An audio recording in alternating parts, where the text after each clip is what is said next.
તો વડાપ્રધાન નરેન્દ્ર મોદીએ ઉપરાષ્ટ્રપતિ સાથે વાતચીત કરી, જેમાં 20 વર્ષથી હું પણ અપમાન સહન કરું છું તેવું પીએમ મોદીએ જણાવ્યું. વિપક્ષી સાંસદોનો વ્યવહાર દુર્ભાગ્યપૂર્ણ છે.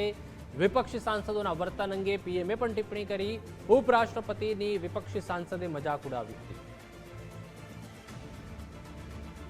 તો પીએમ મોદીએ પણ જણાવ્યું કે વિપક્ષી સાંસદોનો જે વ્યવહાર છે તે ખૂબ જ દુર્ભાગ્યપૂર્ણ છે. છેલ્લા 20-25 વર્ષથી હું પણ તેનો જે ભોગ છે, તેનો જે સામનો છે તે કરી રહ્યો છું. ઉપરાષ્ટ્રપતિ જગદીપ ધનખડની ટીએમસીના સાંસદે જે રીતે મિમિક્રી કરી હતી, મજાક ઉડાવી હતી, તો સામે રાહુલ ગાંધી તેઓનો વિડીયો બનાવી રહ્યા હતા. તે તમામ સાંસદોને સસ્પેન્ડ કરવામાં આવ્યા હતા. વડાપ્રધાનશ્રીનો કોલ આવ્યો.